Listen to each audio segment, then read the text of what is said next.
Assalamualaikum warahmatullahi wabarakatuh. Selamat datang untuk lesson pada hari ini. Hari ini kita akan menggunakan Bootstrap yang ada di dalam Dreamweaver untuk kita membuat website yang responsif mengikut size screen seperti yang kamu semua nampak sekarang.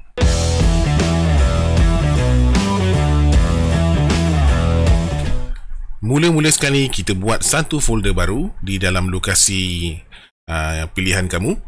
Saya namakan folder itu sebagai Bootstrap Lesson. Okay. And dalam folder ini kita akan letakkan satu lagi folder, iaitu Images. Semua gambar-gambar akan diletakkan dalam folder berkenaan. Kemudian setelah kita buat kita punya folder, kita declare satu site baru di dalam Dreamweaver. Pergi pada site, new site. Saya namakan lesson ini sebagai saya namakan site name sebagai Bootstrap Lesson. And kita cari folder yang kita buat tadi tu, Bootstrap Lesson, this one. Select folder, then pada advanced setting pergi pada default image folder, pergi kepada images. Secara automatiknya dia akan masuk kepada folder yang betul, folder Bootstrap Lesson tadi tu. Select folder and klik pada save. Untuk check, kita boleh check pada kita punya file, dan kita berada dalam Bootstrap Lesson, and di bawah Bootstrap Lesson itu ada folder images. Okey. Kemudian kita pergi kepada file new untuk membuat file baru. Pergi pada new document HTML. Kali ini kita akan menggunakan Bootstrap punya framework. Okey. Klik pada create new, dan pada design mula-mula dia akan tick macam ni. Kita buang dia, kita uncheck, and kita klik pada create. Okey, sekarang kita berada di dalam ruangan Bootstrap, di mana ianya berbeza dengan apa yang pernah kita buat sebelum ini. Kalau kita tengok dekat atas ni, ada banyak file-file untuk Bootstrap yang telah dibuat secara automatik oleh Dreamweaver. Jadi kita terus savekan kita punya file, sebab sekarang ni kita baru buat tapi belum save lagi. Pergi pada file, save as. Okey, pada folder Bootstrap tadi tu kita bagi nama dia sebagai index. Dan kalau kamu perhatikan, tadi kita cuma buat folder images, tapi di dalam Bootstrap, bila kita masuk dalam Bootstrap punya framework, Dreamweaver akan buatkan secara automatik dua folder lain, iaitu folder JS untuk JavaScript dan juga folder untuk CSS. Jadi dia akan dicipta secara automatik. So kita pun dah save kita punya file name sebagai index, and kita klik save. Untuk semak kita punya folder, kita boleh cari folder yang kita buat tadi, this one, Bootstrap Lesson. Kita klik masuk dalam, dan kita akan nampak folder images yang kita buat secara manual, dan dua folder yang dicipta secara automatik oleh Dreamweaver, dan juga file index yang kita baru save tadi. Okey, sekarang kita kembali kepada Dreamweaver. Okey, sekarang kita berada dalam Dreamweaver. Jadi antara benda yang kita nampak baru adalah garisan-garisan hijau dan ungu dekat atas ni. Okey, ini kita panggil dia sebagai media queries. Dalam Bootstrap punya framework atau untuk responsif punya website, kita perlukan media queries. Di sini Dreamweaver dah setkan beberapa media queries untuk size screen yang berbeza. Bermakna bila kita kecilkan kita punya size screen, setiap kali screen tu sampai dekat kawasan screen tu, dia akan trigger dia punya media queries. So setiap bahagian ni ada dia punya media queries yang berasingan. Tapi tak apa, kita tak perlu tengok secara dalam tentang media queries. Cukuplah sekadar kita tahu bahawa ini adalah media queries untuk kita tetapkan size screen yang berbeza untuk satu website yang sama. Untuk lesson pada hari ini, kita akan buat satu website yang simple ataupun rangka website yang simple dengan menggunakan Bootstrap. Okay, so first kali kita pergi pada insert. Kalau sebelum ni kita menggunakan HTML, tapi sekarang kita akan pilih Bootstrap Components. Pada Bootstrap Component ni adalah beberapa elemen yang boleh kita masukkan dalam kita punya website. Okey, pertama sekali bila kita masuk saja dalam Bootstrap punya komponen ni, Tengok pada kita punya DOM. Sekarang kita berada dalam HTML head, dan di kawasan body ni kita akan masukkan satu container fluid. Okay, make sure kamu berada pada body, select pada body punya DOM and click container fluid.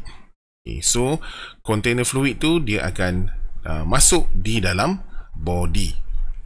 Container fluid ni kita boleh anggap sebagai satu bekas untuk kita menyimpan semua konten-konten ataupun elemen website kita.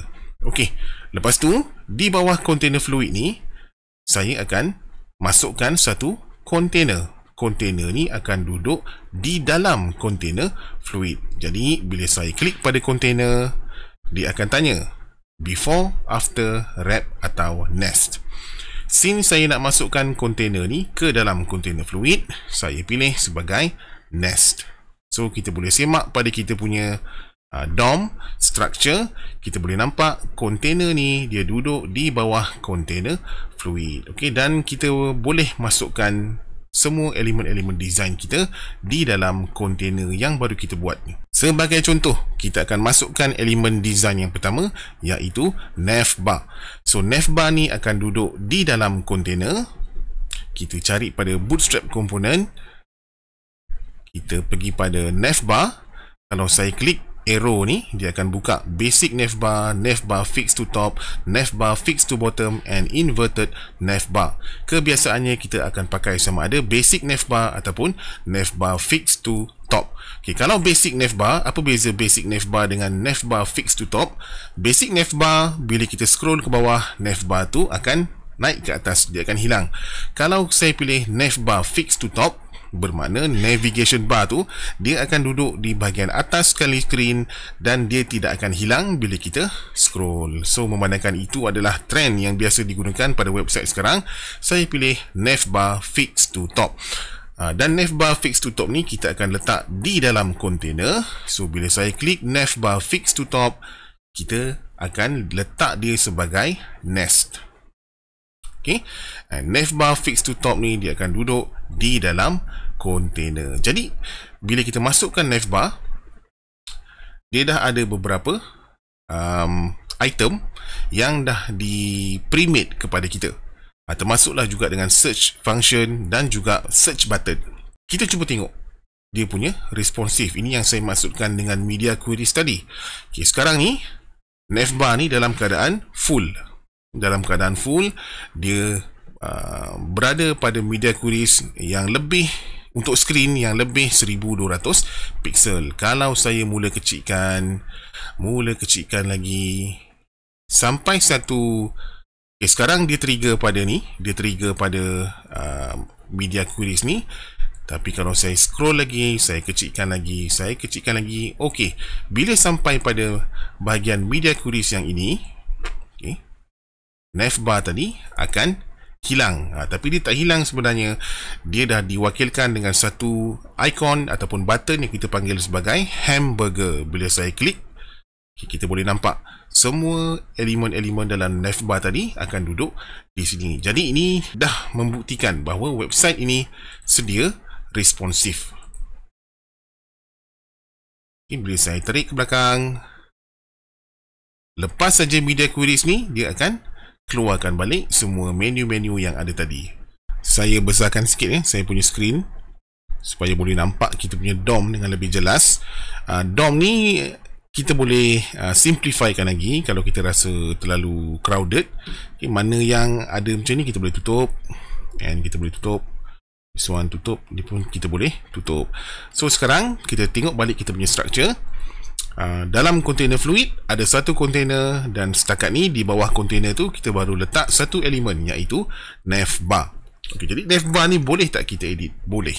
Kita boleh, contohnya kalau tak nak search ni, kita boleh buang. Klik pada navbar ni, kita cuba tengok dia punya bahagian. Okay, this one. Okay, kalau saya klik dekat sini, okay, ini dia form ni, dia akan highlight dekat situ. So saya boleh delete. Kita boleh klik terus pada item. Contohnya item ni saya tak nak. Inilah dia itemnya. Okay, kalau saya klik kat sini, dia akan highlight juga pada DOM. So saya boleh delete. Tak nak disable tu. drop down ni, okay, mungkin ini berguna nanti, kita simpan dulu. Okay, home akan sentiasa pergi pada home, dan ini adalah ruangan untuk logo. Jadi kalau saya nak tambah link di kawasan nav link ni, so bila saya klik pada link, dia akan keluar nav link. So inilah dia navigation item, inilah dia bendanya. Klik kanan, duplicate, dia akan buat yang baru, and klik kanan, duplicate. Okay, so kita boleh nampak dekat sini, ini nav item, nav item, nav item, dan ini adalah nav item untuk drop down tadi. Okay, jadi bila saya dah duplicate, kita boleh terus renamekan dia. Contohnya ini adalah about. Yang kedua adalah pricing, contohnya. Yang ketiga adalah contact. And dekat sini drop down ni kita boleh listkan dia sebagai services. Susunan dia pun kita boleh adjust dengan cara kita readjust pada kita punya DOM. Okay, contohnya drop down ni, itulah dia. Saya nak buat dia selepas home ataupun selepas pricing. So saya boleh naikkan dia ke atas. Dia akan berpindah ke tempat itu. Okay, jadi itu cara untuk kita adjust ataupun edit kita punya navbar. Jadi ada baiknya kita save kita punya kerja setakat apa yang ada. Pergi pada file, save all, and buka kita punya folder.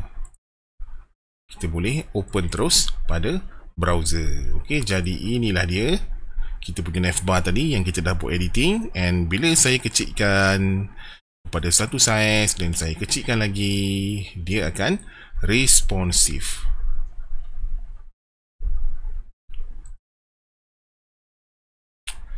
Ok, so kita balik semula kepada Dreamweaver.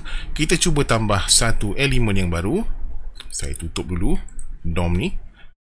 So sekarang kita baru ada satu navbar. Okay, katalah kita nak masukkan elemen yang kedua, iaitu carousel. Carousel ni menarik.